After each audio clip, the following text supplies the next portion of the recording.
মনসুখ হাদিসের কোনো অংশ দিয়ে আকীদা নির্ধারণ করা যাবে না। অসংখ্য কোরআন শরীফের আয়াত আছে, যে আয়াতগুলো দ্বারা বোঝা যাচ্ছে যে আল্লাহ তার নবীকে শ্রেষ্ঠতম নসল দিয়ে দুনিয়ার মধ্যে এনেছেন, এবং নবী হাদিসের মধ্যে বলেওছেন যে আমি পবিত্রতম পৃষ্ঠদেশে এবং পরিচ্ছন্ন পবিত্রতম উদর হয়ে দুনিয়ার মানুষের কাছে আমি উদ্ভাসিত হয়েছি, আমি এসেছি। বড় করে বলুন সুবহানাল্লাহ। আরেকটা হাদিস শরীফ থেকে এই প্রশ্নের উদ্রেক হয়। নবী করিম সাল্লাল্লাহু আলাইহি ওয়াসাল্লাম বলেছেন, এটাও মুসলিম শরীফের হাদিস, আন আবি হুরায়রা রাদিয়াল্লাহু তাআলা আনহু قال قال رسول الله صلى الله عليه وسلم استأذنت ربي ان استغفر لأمي, আমি আল্লাহর কাছে অনুমতি চাইলাম আমার মায়ের মাগফিরাতের জন্য। নবী বলছেন আমি আমার মায়ের মাগফিরাতের জন্য আল্লাহর কাছে কি চাইলাম? অনুমতি চাইলাম। ফালাম ইয়াদান লি, আল্লাহ আমাকে অনুমতি দেন নাই। সুবহানাল্লাহ বলেন। এই অংশ থেকে কেউ করে মনে করছেন যে নবীর মা বাবা জান্নাতি নয়, এই কারণে ইস্তেগফারের অনুমতি দেওয়া হয় নাই। মূলত বিষয়টা এরকম নয়। বাচ্চা সন্তানের যখন আমরা জানাজা পড়ি তখন আমরা আল্লাহুম্মা গফির লি হাইয়িনা ওয়া মাইয়িতিনা এটা পড়ি না। বয়স্ক মানুষ হলে এই দোয়াটা পড়ি। বয়স্ক মানুষ হলে তৃতীয় তাকবীরে আমরা পড়ি কি আল্লাহুম্মা গফির লি হাইয়িনা ওয়া মাইয়িতিনা ওয়া শাহিদিনা ওয়া গায়িবিনা ওয়া যাকারিনা ওয়া উনসানা আল্লাহুম্মা মান আহইয়াইতাহু মিন্না ফাআহিহি আলাল ইসলাম ওয়া মান তাওয়াফাইতাহু মিন্না ফাতাওয়াফাহু আলাল ঈমান। এই দোয়া আমরা করি বয়স্ক পুরুষ এবং নারীর জানাজাতে, কিন্তু যখন শিশু ইন্তেকাল করে এই দোয়া শিশুদের জন্য নাই। কেন? শিশুদের তো গুনাহ নাই, তো গুনাহ মাফের দোয়া করব কেন? বড় করে বলেন সুবহানাল্লাহ। শিশুদের কি নাই? গুনাহ নাই। এই কারণে বয়স্কদের জন্য মাগফিরাতের যে দোয়া, শিশুদের জন্য এই দোয়া আমরা পড়ি না। সুবহানাল্লাহ বলেন না। তো মুফাসসিরিন ইকরাম বিশেষ করে আল্লামা গোলাম রসুল সাঈদী রহমতুল্লাহ আলাইহি বলেছেন যে নবীর মা বাবার তো গুনাহ নাই, এই কারণে নবী বলছেন নবীকে আল্লাহ অনুমতি দেন নাই। সুবহানাল্লাহ বলেন। নবীর মা বাবার কি নাই? গুনাহ নাই, এই কারণে আল্লাহ অনুমতি দেন নাই। সুবহানাল্লাহ বলেন।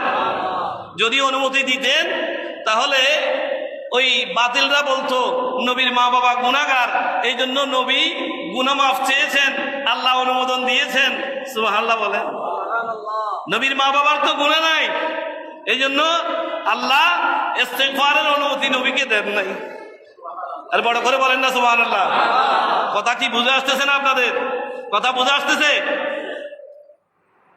তারপর ওয়াস্তাযানতুহু আন আযুরা কবরাহা, নবী বললেন আমি আমার আম্মা জানের কবরের জিয়ারতের জন্য অনুমোদন চাইলাম।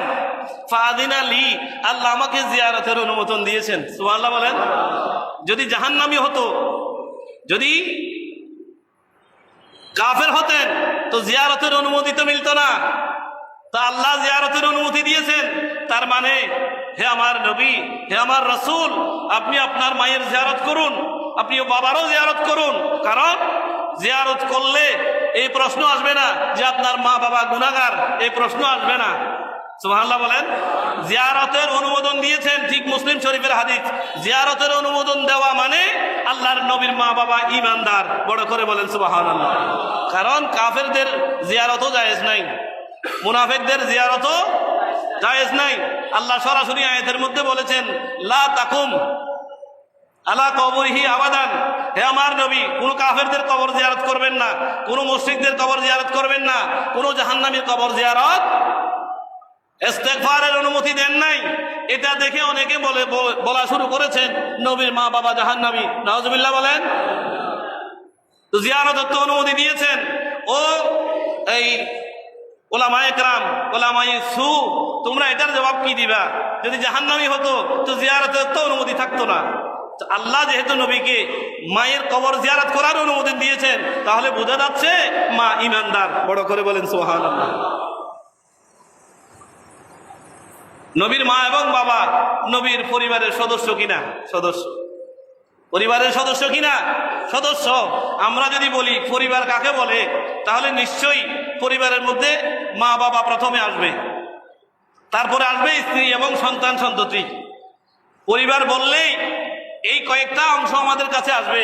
প্রথমে আসবে মা বাবা, তারপরে আসবে স্ত্রী এবং সন্তান সন্ততি। তো নবীর পরিবারকে যে আল্লাহ নাজাসত থেকে মুক্ত রাখবেন, এটা তো কোরআন শরীফের আয়ার মধ্যে আল্লাহ বলে দিয়েছেন, ইন্নামা ইউরিদুল্লাহু, নিশ্চয়ই আল্লাহর অভিপ্রায় হলো, আল্লাহর ইচ্ছা হলো, লিউযহিবা আনকুমুর রিজসা, হে আহলাল বাইতে ওয়া ইউতাহহিরাকুম তাতহীরা, হে আল্লাহর নবীর পরিবারের সদস্যবৃন্দ, আল্লাহর ইচ্ছা হচ্ছে আপনাদের সবাইকে আল্লাহ নাজাসত মুক্ত রাখবেন, কুফর এবং শিরিক থেকে মুক্ত রাখবেন, দুনিয়াবি সমস্ত গুনাহ থেকে মুক্ত রাখবেন। এটা আল্লাহর সিদ্ধান্ত। তো আল্লাহ নবীর পরিবারকে কুফর থেকে মুক্ত রাখবেন, শিরিক থেকে মুক্ত রাখবেন, বড় গুনাহ থেকে মুক্ত রাখবেন, শরাব থেকে মুক্ত রাখবেন, জেনা থেকে মুক্ত রাখবেন। এটা তো আল্লাহর সরাসরি ঘোষণা আছে। বড় করে বলুন সুবহানাল্লাহ। সুতরাং আল্লাহর ঘোষণা অনুযায়ী আল্লাহর নবীর মা বাবা হলেন আল্লাহর নবীর পরিবার। সুতরাং আল্লাহর নবীর পরিবারের পুত পবিত্র হওয়া, ইমানদার হওয়া, জান্নাতি হওয়া এবং জান্নাতওয়ালা হওয়া, এটা আল্লাহর কোরআন শরীফের ঘোষণা। বড় করে বলুন সুবহানাল্লাহ। আরো একটা বিষয়, একদিন এক সাহাবী অভিযোগ নিয়ে এসেছেন নবীর কাছে যে তার বাবা তার সম্পদ নিয়ে ফেলতেছে। বাবা সন্তানের সম্পদ নিয়ে ফেলছে। তো নবী বললেন, ঠিকই তো আছে, হে আমার সাহাবী, তোমার সম্পদ নয়, শুধু তুমি এবং তোমার সম্পদ দুটোটা তোমার বাবার মালিকানায়। বড় করে বলেন না সুবহানাল্লাহ।